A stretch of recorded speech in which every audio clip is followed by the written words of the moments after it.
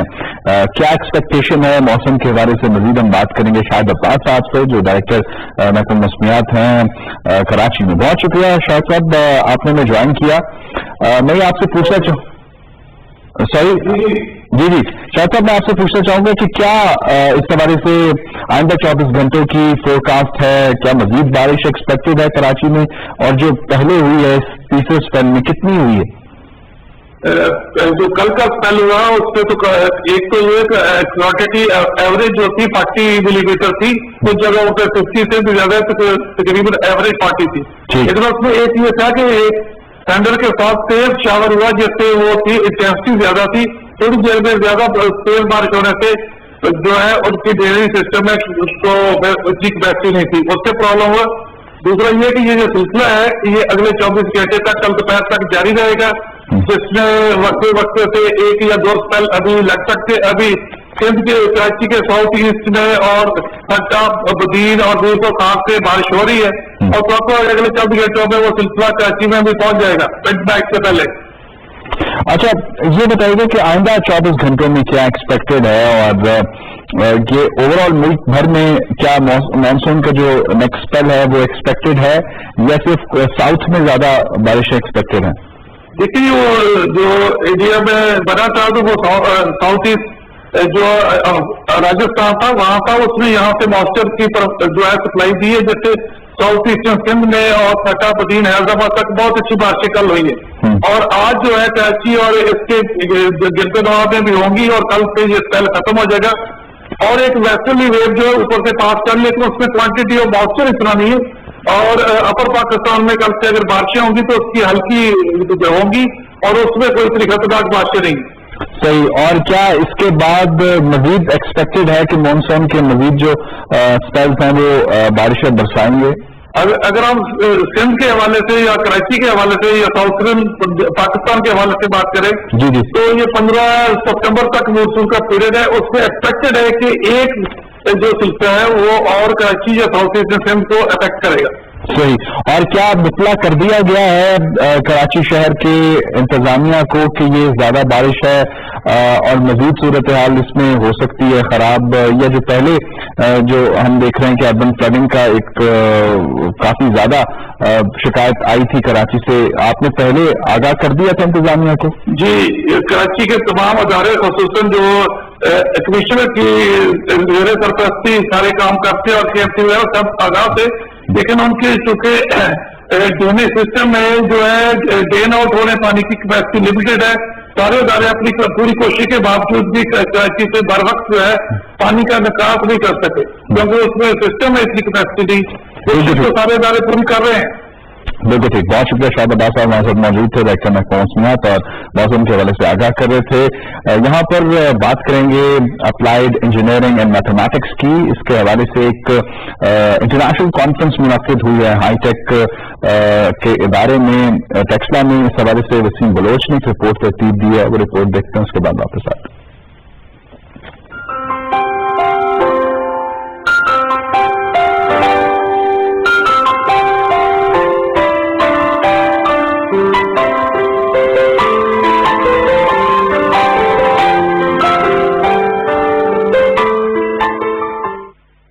آج کی دنیا میں ٹیکنالوجی اور ریسرچ ہی وہ راستہ ہے جسے ترقی اور خوشحالی کے منازل طے کیے جاتے ہیں.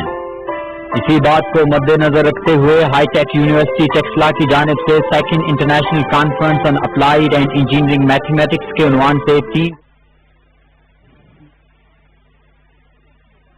پر اجتماعات ہوں گے, ریلیاں ہوں گی, اور عوام اپنے گھروں سے نکل کر کشمیری عوام کے ساتھ یکجہتی جو ہے اس کا اظہار کریں گے. لاہور میں جو بڑا ایونٹ ہے وہ اسی مال روڈ پہ ہوگا, اور انشاءاللہ تعالی یہاں فیصل چوک میں, ریگل چوک میں, کرتبہ چوک میں مختلف اجتماعات ہو رہے ہیں, اور لوگ اکٹھے ہوں گے اور لوگ اکٹھے ہو کر کشمیری عوام کے ساتھ اظہار یکجہتی کریں گے.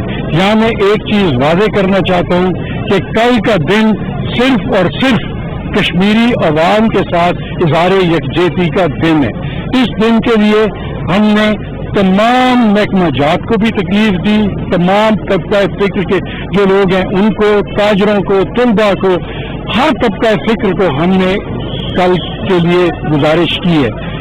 میں سمجھتا ہوں کہ کل یوم احتجاج کا جتنا فرض میرا بنتا ہے اتنا ہی ایک عام آدمی کا بنتا ہے, اتنا ہی ایک سرکاری ملازم کا بنتا ہے. کل کا دن بلا امتیاز, بلا تفریق انشاءاللہ تعالی پاکستانی قوم کا ہر فرد کشمیر کے عوام کے ساتھ اظہار یکجہتی کرے گا.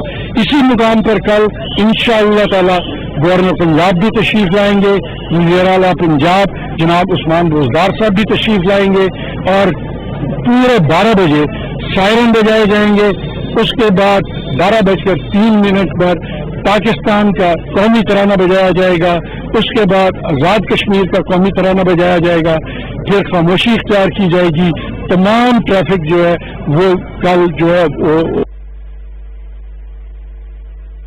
صوبائی وزیر قانون راجہ بشارت میڈیا سے گفتگو کر رہے تھے. کل جو کہ یوم یکجہتی کشمیر منایا جا رہا ہے, اس حوالے سے لاہور میں ہونے والا جو پروگرام ہے ان کی تفصیلات شیئر کر رہے تھے. ان کا یہ کہنا تھا کہ کل انشاءاللہ لاہور میں مختلف مقامات پر اجتماعات ہوں گے, ریلیاں ہوں گی, قومی ترانہ پاکستان کا اور آزاد کشمیر کا بجایا جائے گا. ایک چیز انہوں نے بالکل کیٹیگورک کہی کہ کل کا دن صرف اور صرف کشمیری عوام کے لیے وقف کیا گیا ہے. لہٰذا آپ ہمارے ساتھ رہے, آپ کا بہت شکریہ.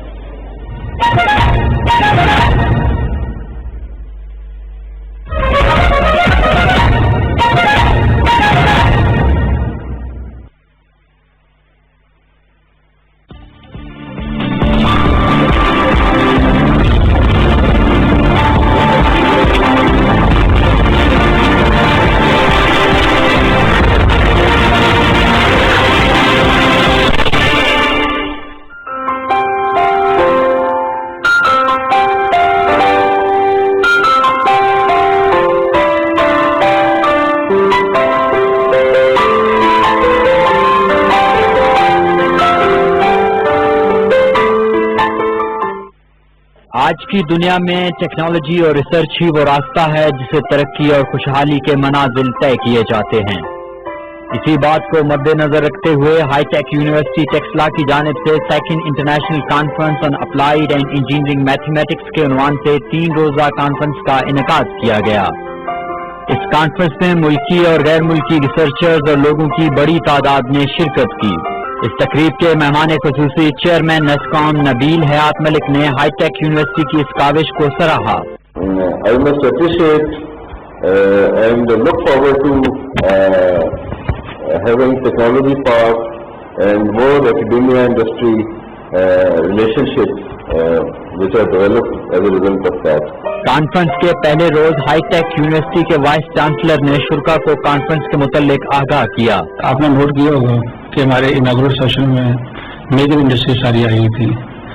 نہ صرف انہوں نے پارٹیسپیٹ کیا بلکہ ان کی جو پینل ڈسکشن ہے اس کے اندر ان کے سارے انجینئرز اور سائنٹسٹ موجود ہیں, اور وہ بہت بڑا پینل ہے جو اس کے اوپر بات چیت کر رہے ہیں. اس کانفرنس میں ملکی اور غیر ملکی ریسرچرز کی جانب سے 47 سے زیادہ ریسرچ پیپرز پیش کیے جائیں گے.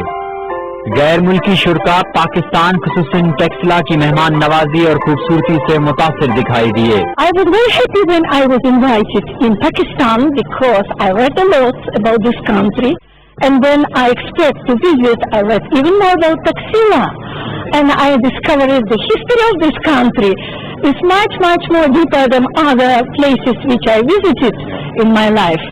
افتتاحی تقریب کے اختتام پر شرکا میں خصوصی شیلڈ بھی تقسیم کیے گئے.